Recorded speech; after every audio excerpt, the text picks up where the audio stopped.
మహిళల ప్రపంచ కప్ కైవసం చేసుకుంది భారత్. ఫైనల్లో సౌత్ ఆఫ్రికాపై టీమిండియా గ్రాండ్ విక్టరీ సాధించింది. తొలిసారి ప్రపంచ కప్ గెలిచింది భారత మహిళల జట్టు.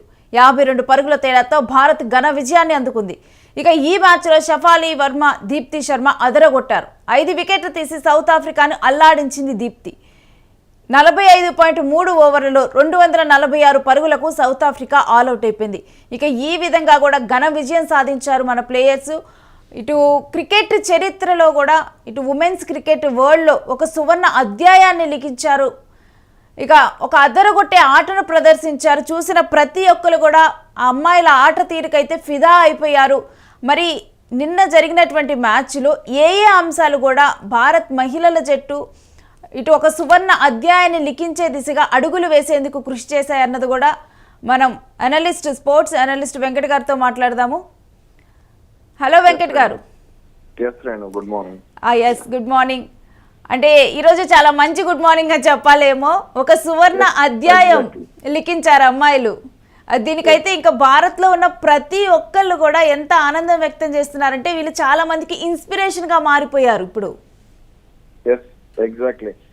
అవి ఒకప్పుడు భారత మహిళలు అంటే ఆడుతున్నారు, మహిళా క్రికెట్ జట్టు ఆడుతుంది అని అంటే మైదానానికి వెళ్ళి చూడటానికి చాలా మందికి ఎందుకో ఇబ్బందిగా అనిపించేది. ఆ టీవీల్లో కూడా చాలా మంది చూసేవాళ్ళు కాదు ఈ అమ్మాయిలు ఆడుతున్నారు. ఎందుకంటే పురుషాధిక్య ప్రపంచం అని అంటాం కదా, క్రికెట్ లో కూడా పురుషాధిక్యత అనేది ఎక్కువగా ఉంటుంది. కాబట్టి మహిళల క్రికెట్ కు అంత పెద్దగా ప్రాధాన్యత ఉండేది కాదు. ఎక్కడో అసలు పేర్లు కూడా చాలా మందికి తెలిసేవి కాదు. ఎవరో జోలన్ గోస్వామి, మిథాలీ రాజ్ ఇలా ఒకరిద్దరు పేర్లే తెలిసేవి. కానీ గత కొన్నేళ్లు గత దశాబ్ద కాలంగా కూడా భారత మహిళల క్రికెట్ జట్టు ఎదిగిన విధానం చాలా అద్భుతంగా ఉంది. అటు బీసీసీఐ కూడా వాళ్ళని ప్రోత్సహించేందుకు చర్యలు చేపట్టడం, అలాగే అటు టెస్ట్ మ్యాచ్లు ఇవన్నీ కూడా నిర్వహించడం, T20 నిర్వహించడం, WPL నిర్వహించడం, ఇవన్నీ కూడా చాలా అద్భుతంగా భారత మహిళా క్రికెట్ జట్టును సమర్థవంతంగా నిలిపాయని చెప్పాలి. ముఖ్యంగా స్మృతి మందన గాని, హర్మన్ ప్రీత్ కౌర్ గాని, అలాగే దీప్తి శర్మ, షఫాలి వర్మ వీళ్ళందరూ కూడా చాలా అద్భుతంగా లైమ్ లైట్ లోకి వచ్చారు. వీళ్ళందరూ కూడా తమ ఆట తీరుతోనే కాకుండా మైదానంలో అంటే ఇతర ఆటగాళ్ళను ప్రోత్సహించే విధానం కానీ, సోషల్ మీడియాలో క్రికెట్ కి సంబంధించి వాళ్ళ నాలెడ్జ్ కానీ ఇవన్నీ కూడా చాలా మందిని ఎంతగానో ఇన్స్పైర్ చేశాయి. ఇప్పుడు భారత మహిళల జట్టు ప్రపంచ కప్ తొలిసారి గెలవడం అనేది నిజంగా ఒక అద్భుతం అనే చెప్పాలి. ఎందుకంటే నిన్న మ్యాచ్ చూసినంతసేపు కూడా మొదట్లో స్మృతి మందన, షఫాలి వర్మ అసలు మ్యాచ్ జరుగుతుందా లేదా అనుకున్న స్థితిలో, ఎందుకంటే వర్షం పడింది. సో మ్యాచ్ 30 ఓవర్లకు కుదిస్తారు లేదా 20 ఓవర్లకు 20 గేమ్ జరుగుతుందని అందరూ అనుకున్నారు. కానీ ఎక్కడా కూడా ఆటకు తర్వాత ఇబ్బంది, ఒకసారి ఆట మొదలైన తర్వాత వర్షం కూడా పెద్ద ఇబ్బంది పెట్టలేదు. ఇక అక్కడి నుంచి కూడా భారత్ స్మృతి మందన గాని, షఫాలి వర్మ గాని వీళ్ళిద్దరూ కూడా చాలా అద్భుతంగా ఓపెనింగ్ పార్ట్నర్షిప్ నమోదు చేయడం, ఆ తర్వాత వచ్చినటువంటి హర్మన్ ప్రీత్ కౌర్, జమీమా కూడా తమ వంతుగా కొన్ని పరుగులు చేయడం. ఇక దీప్తి శర్మ అయితే ఈ మ్యాచ్ లో అదరగొట్టింది. నాకు ఇక్కడ కొంత అసంతృప్తి ఉంది. ఏంటి అంటే అసలు షఫాలి వర్మ కంటే కూడా దీప్తి శర్మకే కప్ ఇది ఇవ్వాలి, man of the women of the match ఇవ్వాలి అనేది నా అభిప్రాయం. ఎందుకనంటే 5 వికెట్లు తీయటమే కాకుండా క్రూషియల్ టైంలో ఆ అమ్మాయి వచ్చి 58 పరుగులు చేసింది. ఇవన్నీ కాబట్టి మ్యాచ్ అదే టర్నింగ్ పాయింట్ అని చెప్పుకోవాలి. ఇక అమ్మాయి షఫాలి వర్మ కూడా చాలా బాగా ఆడింది. అంటే బౌలింగ్ లో కూడా చాలా అద్భుతంగా రాణించింది. కానీ ఇక్కడ ఉమెన్ ఆఫ్ ది మ్యాచ్ అనేది దీప్తి శర్మకి ఇచ్చుంటే బాగుండేది.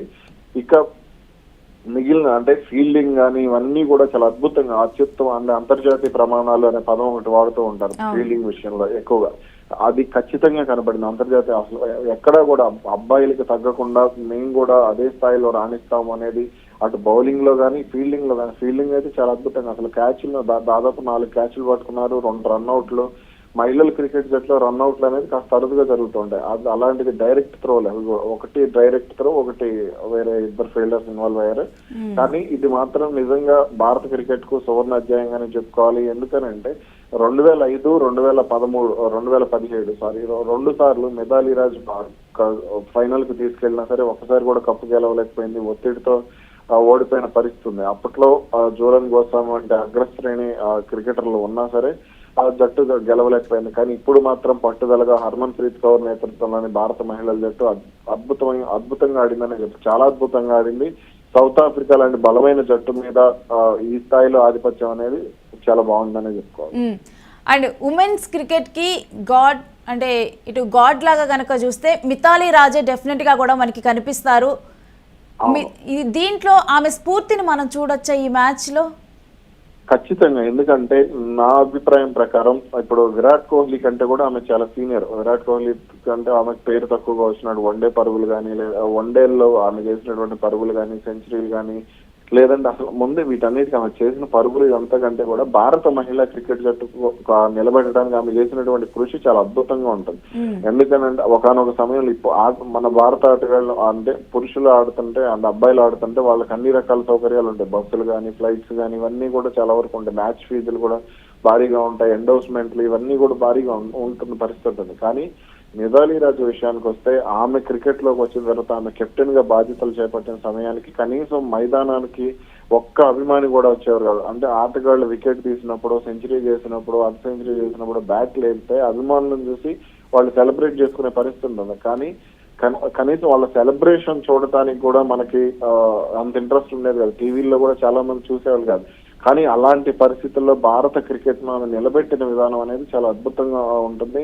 2 సార్లు ప్రపంచ కప్ ఫైనల్ కి ఆమె తీసుకెళ్లింది. అంటే ఆ సుదీర్ఘ కాలం పాటు భారత మహిళా క్రికెట్ జట్టు కెప్టెన్ గా వ్యవహరించిందని ఇప్పటి వరకు కూడా రికార్డు ఎవరి పేరుతో లేదు.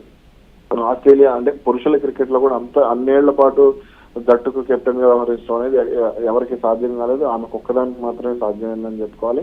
ఇక ఇప్పుడు కప్పు గెలిచిన తర్వాత ఆమె చేతికి అందించడం అనేది నిజంగా ఆమె గర్వకారణం. ఎందుకంటే ఆమె లేకపోతే భారత మహిళా క్రికెట్ జట్టు లేదు అనేది చాలా మంది నమ్ముతారు. అందులో నేను కూడా బలంగా నమ్ముతాను. యువ ఆటగాళ్ళు ఇప్పుడు స్మృతి మందనాన్ని ప్రోత్సహించినా, లేదంటే హర్మన్ ప్రీత్ కౌర్ ను ప్రోత్సహించినా, దీప్తి శర్మ, ఈ హర్లిన్ డియోలో వీళ్ళందరినీ కూడా ఆమె ప్రతిగా రావాలి. వీళ్ళందరినీ కూడా ఆమెనే ప్రోత్సహించి ఆమెను పైకి తీసుకొచ్చిన పరిస్థితి ఉంది. కొన్ని సందర్భాల్లో మేము ఆడలేము అనుకున్నటువంటి మహిళా క్రికెటర్లను కూడా ఆమె చాలా ప్రోత్సహించి ముందుకు నడిపించి ఈ స్థాయిలో నిలబెట్టింది అని అంటే ఖచ్చితంగా ఆమెకు క్రెడిట్. అంటే ఆటగాళ్ళకి ఎంత క్రెడిట్ ఉంటుందో 50% ఆటగాళ్ళ క్రెడిట్, 50% మిథాలీ రాజ్ క్రెడిట్ అనేది నా ఒపీనియన్. అయితే నిన్న జరిగినటువంటి మ్యాచ్లో విజయానికి సూపర్ ప్లస్గా మారిన వాటి టైమింగ్ అనిపించిన సిచ్యువేషన్స్ ఏమున్నాయి వెంకట్ గారు? నాకైతే ఫీల్డింగ్. ఎందుకు అనండి, ప్రతి బాల్ చూశాను. సౌత్ ఆఫ్రికా ఆడిన ప్రతి బాల్ చూశాను, ఇండియా ఆడిన 50 ఓవర్లు చూశాను, వాళ్ళు ఆడిన 45.3 ఓవర్లు చూశాను. ఇక్కడ నాకు బాగా నచ్చింది కీలక సమయంలో పరుగులు చేయటం ఒకటి. అంటే దీప్తి శర్మ వచ్చి, అలాగే తర్వాత రిచా ఘోష్ లాస్ట్ లో వచ్చి 2 6లు 3 4లతో ఆమె చాలా దూకుడుగా ఆడింది. అలాగే దీప్తి శర్మ కూడా మంచి స్టాండ్ ఇచ్చింది. అమన్జోత్ కౌర్ సపోర్ట్ తో దూకుడుగా ఆడే ప్రయత్నం చేసింది. 3 4లు కొట్టి ఇక బౌలింగ్ లో ముఖ్యంగా Shafali Varma bowling first over లోనే 1 వికెట్, తర్వాత 2వ ఓవర్ లో మరో వికెట్ తీసింది. ఇదే మ్యాచ్ కు టర్నింగ్ పాయింట్ అని చెప్పాలి. ఆమె తీసిన 2 వికెట్లు కూడా టాప్ ఆర్డర్ వికెట్స్. కాబట్టి అంటే నిన్న ఆమె తీసిన వికెట్లు అంటే 2 వికెట్లలో వాళ్ళు ఎక్కడైతే నిలబడతారో వాళ్ళు ప్రమాదకరమైన పార్ట్నర్షిప్ అవుతుంది అనుకున్న వాళ్ళని అద్భుతంగా ఆమె వెనక పంపడం జరిగింది. ఇదే అక్కడ మ్యాచ్ కి టర్నింగ్ పాయింట్.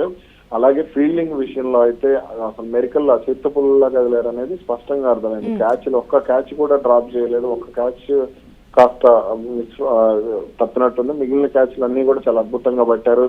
అలాగే రన్అట్స్ కూడా 2 రన్అట్స్ కూడా చాలా అద్భుతంగా చేశారు. ఒకటైతే direct throw, Amanjot Kaur direct throw, ఇక మరొకటి దీప్తి శర్మను రిచా ఘోష్ ఇద్దరు కలిసి దీప్తి శర్మ త్రో ఇవ్వటం, తర్వాత రిచా ఘోష్ స్టంప్స్ కొట్టడం అన్ని జరిగినాయి. ఫీల్డింగ్ కీలక సమయాల్లో పరుగులు చేయడం అనేది భారత్. వెంకట్ గారు, ఇక్కడ వన్ థింగ్ అంటే అన్ఎక్స్పెక్టెడ్ ఫీల్డింగ్ లాగా దీన్ని చూడాలా? ఎందుకంటే ఇదే మ్యాచ్కి ముందర నేను ఒక నిపుణులతో మాట్లాడటం జరిగింది, ఒక ఎనలిస్ట్తో.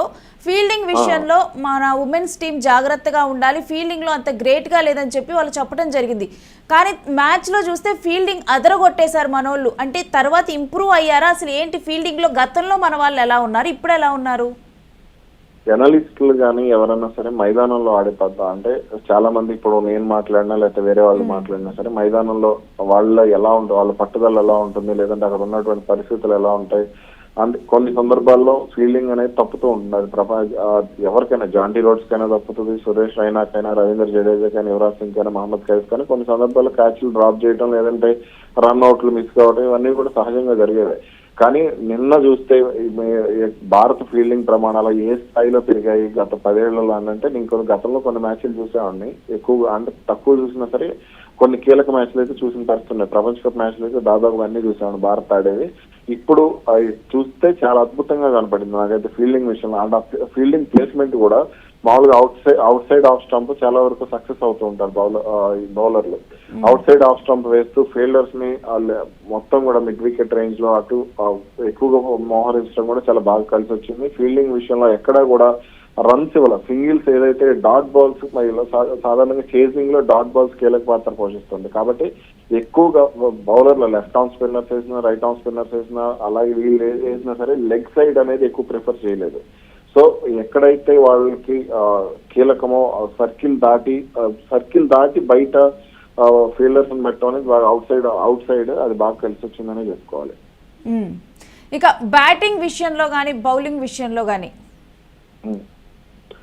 బౌలింగ్ అయినా బ్యాటింగ్ అయినా సరే చాలా అద్భుతంగా ఉంది. ఆ జమీమా అంటే ఈ మ్యాచ్ లో కూడా కొంచెం ప్రదర్శన చేస్తుంటే ఇంకా కొంత మంచి స్కోర్ వచ్చిండేది.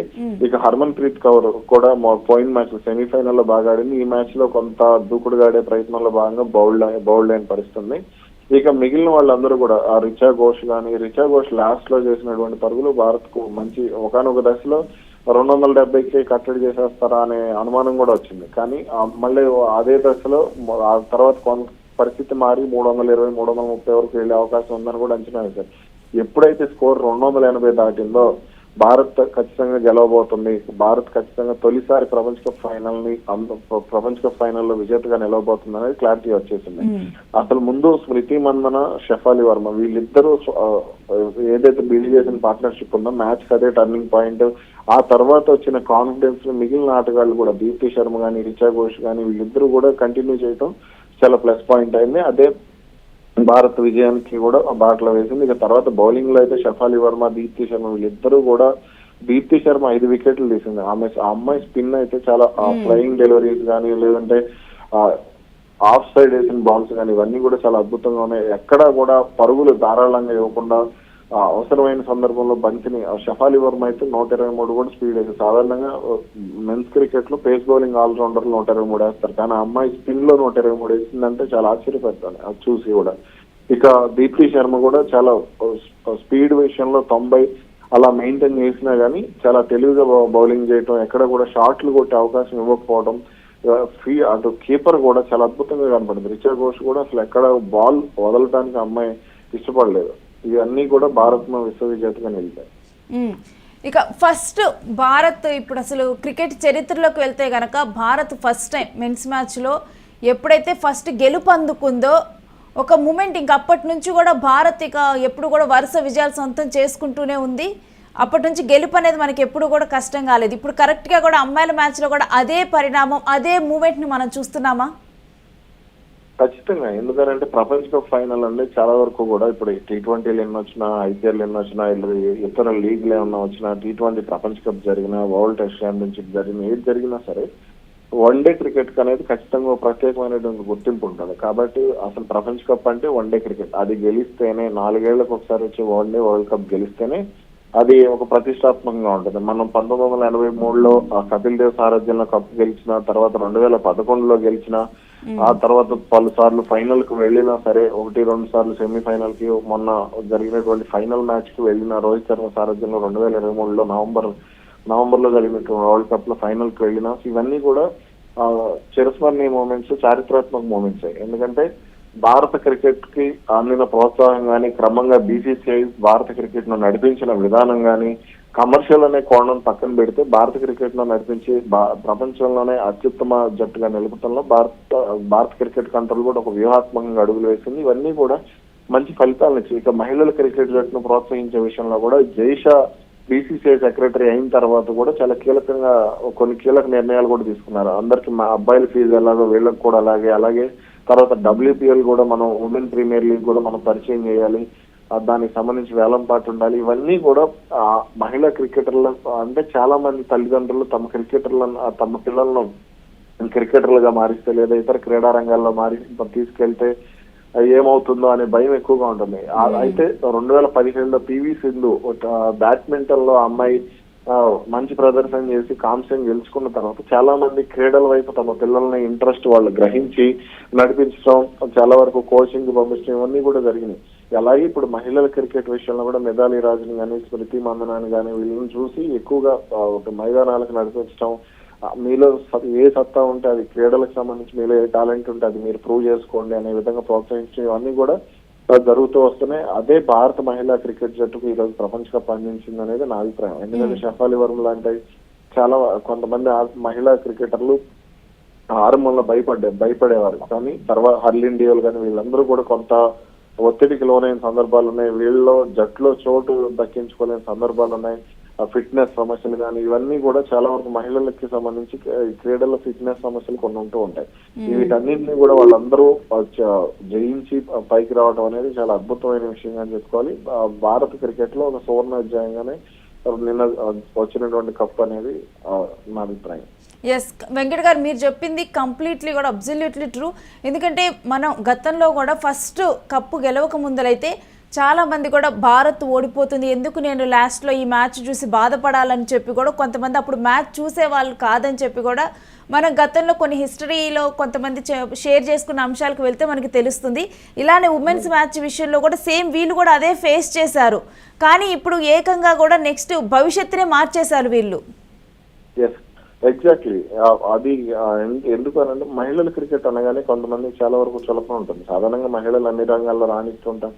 సో ఇక్కడ మనం ఒక విషయాన్ని మాట్లాడుకుంటే సాధారణంగా మహిళలు కలెక్టర్ కానీ, లేదంటే ఐపీఎస్ కానీ, లేదంటే ఏదైనా ఆల్ ఇండియా సర్వీసుల్లో కానీ, లేదంటే ఐటీ కంపెనీల్లో మేనేజర్లు, ఇలా ఏదైనా మంచి స్థానాల్లో ఉంటే మాత్రమే మహిళలు రాణిస్తున్నారు అన్ని రంగాల్లో అనే ఫీలింగ్ జనాల్లో కలిగిస్తారు. కానీ క్రీడలకు సంబంధించి గతంలో సానియా మిర్జాకి కూడా చాలా వరకు ఎంకరేజ్మెంట్ ఉండేది కదా. అయితే క్రమంగా పెప్సీ కానీ ఇలా కొన్ని ప్రముఖ కంపెనీలు సానియా మిర్జా వైపు చూడటం, అది కూడా కొంతమంది మహిళ అంటే తల్లిదండ్రులను ప్రోత్సహించిన విషయం బ్యాడ్మింటన్ వైపు.